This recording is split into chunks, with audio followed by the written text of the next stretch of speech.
Ju Miliharchev don video agam. Palomo Karchin. So, today I wanted to talk about my old job. A job that nobody really knew I had. And that's because if I even mentioned that I had the job, I would be immediately terminated from said job. I'm not going to say the company because I still technically work for them. Um, However, I haven't done any projects or assignments um, from them in a while, and I'll go into explaining why that is momentarily. But have you ever gone to one of those sites where you type in what you want to see and it will generate an image? And have you ever wondered how that actually works? Well, I got news for you. There's a lot more human interaction in AI than you think. And I'm going to kind of expose what AI is and what AI isn't. A lot of people seem to be under the impression that AI is this magical, amazing thing that has no human interaction. Like we write a code, it's done, that's all there is to it. What if I told you there's a lot of people that see what you send in? Let me explain. So, there's apps out there that use AI to tell you what your food is. Like you take a picture of your plate and it will identify the things on your plate, right? Well, here's how it actually works. When you take a picture of your food, it is sent to an assembly line of people, one of those people being me. And my job was to identify what was on the plate manually. And then I would have to label it to the best of my ability. Let me give you a slight example. Actually, no, let me show you exactly what I'm talking about. So here was my workstation. Again, I've blurred out the project ID. I've made sure to censor who I was working for, essentially. But what we can see here is somebody would take a picture of their plate, right?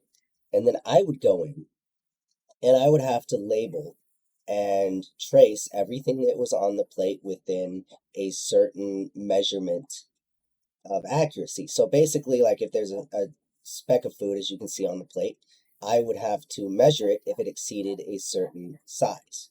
Now, as you can look at the top, there's a deadline. Uh, Basically, we had like 25 minutes for certain tasks, 2 minutes for other tasks, 20 seconds for other tasks. Depending on what we were doing and what project we were working on, the time we were allowed was different. So, as you will see on the left, we have a piece of bread, some Greek yogurt, some French fries, and what appears to be chicken. We had to make sure that everything in the picture was polygoned, traced, labeled, color coded. So, when you take that picture of the food on whatever app this is, it goes to a person, and a person will use that to train the software as to what it's looking at using similar shapes, colors, and coding. So it actually goes to a live person. Well, in this instance, it was me. So we would label the food containers, what it was, and then on the right, as you can see, it says like food and different shapes, colors, labels, all that fun stuff. So essentially, what I would do, and this is before I got promoted. So before I got promoted, I was the guy that would label or trace, not label, but trace the food. So I would trace everything on the plate and then I would send it to the higher ups. And the higher ups would look at everything and they would verify it. And then when they verified it, they would pass it up the chain to the next person. And then this is how your AI pretty much knows what it's looking at. It knows only because a human told it what it's looking at. Otherwise, the AI would have no idea what's going on. It was us that was like, hey, these are French fries, these are chicken bites or shredded chicken, this is bread, this is Greek yogurt, and this is some drink container. And then we'd have to also label the plate and stop the silverware cutlery as well so that it would identify and pop up and label in the actual AI result. But I didn't just do this because you see, for this particular project, I was actually promoted. And when I got promoted, I was then the guy that would verify other people's stuff. So then someone would do this, and then it would pop up to me, and I'd look at that and be like, yeah, that's about right. Or they'd miss the French fries, and I'd have to go back in, relabel it, grade their work, and say, hey, you missed this. This is not green beans. These are French fries. Holy shit. I don't even get me started, because what you learn working these projects is the absolute incompetence of the people who work for these companies. The AI is run by absolute freaking morons. I'll give you one story, and I don't think I can show you the picture, because if I do, I'm pretty sure I am going to get more in trouble than I already am. I mean, once this video goes live, I'm fired, which is fine, because I'm submitting my resignation to this company, or for this particular project anyway, simply because of the incompetence and it affecting my personal profile as somebody who trains AI. I have, how you say, like a report card. And that report card is being greatly affected by incompetence of the people in charge of the higher ups higher than me. So essentially, I came across a plate that looked similar to this, except instead of French fries, it was a sliced cucumber and some carrots. But these were the holistic, not holistic, but the more natural carrots, which come in purple and orange. You got purple, yellow, and orange type carrots, that are more organic to what they used to be. I mean, what they are now, which is orange, which is a combination of genetic mutations that lead it to a different color. That they're normally purple. Carrots are actually purple and yellow in their most natural form, in their most organic form. Anyway, as a naturopathic physician, I have thousands upon thousands of hours of dietetics, so I know my food fairly well, especially after being vegan for 7 years. Not anymore. I've come across this ability to identify organic food fairly well. So on the plate, we had a slice of cucumber, and we had some carrots. So I flagged them. I said, okay, well, this is a cucumber, obviously, and this is carrots, and this is what type of carrots. So I sent it to my supervisor, and my supervisor looked at the carrots and said, those aren't carrots, those are mashed potatoes. And he looked at my cucumber, and he's like, that's not a cucumber, that's a green bean. And I was like, I don't know how you got green bean from a cucumber. They're very identifiable things. Like, they're not even the same thing, all right? Like, how? But this is the kind of incompetence that you would see daily with these AI systems.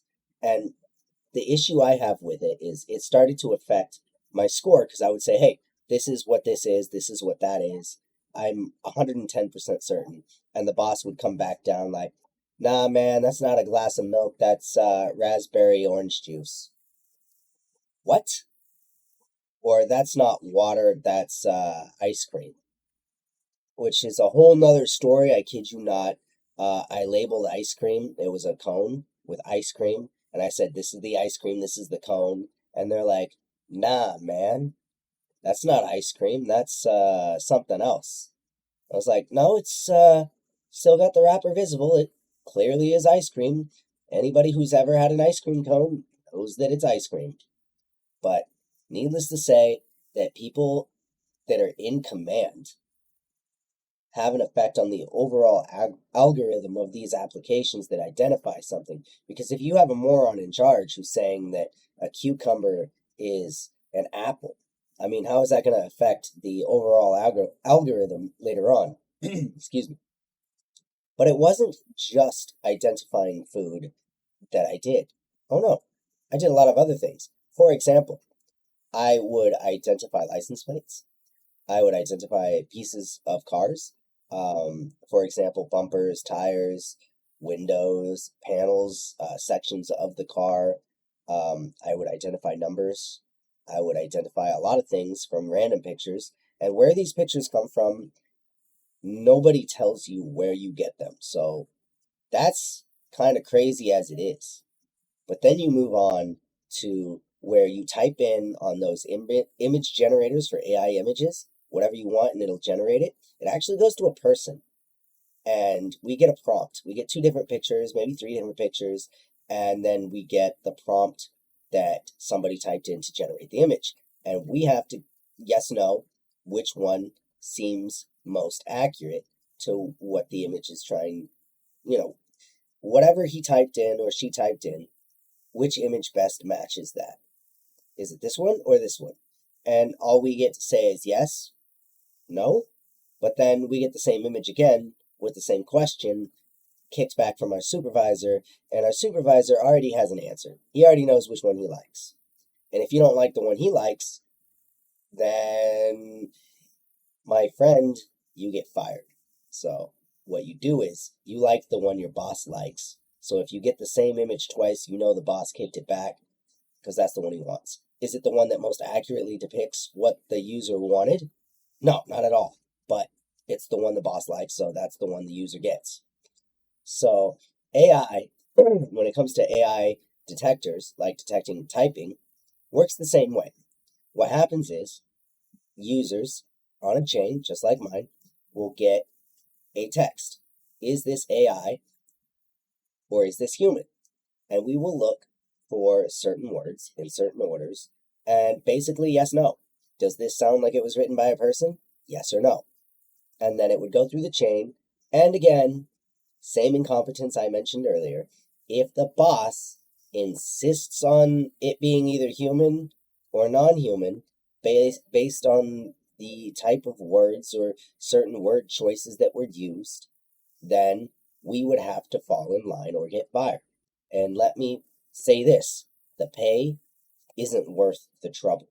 But you also can't tell anybody you do this job, because if you mention you work on one of these projects, they fire you immediately and they ban you from other projects. So, like I said, once this video goes live, there goes my career in AI training.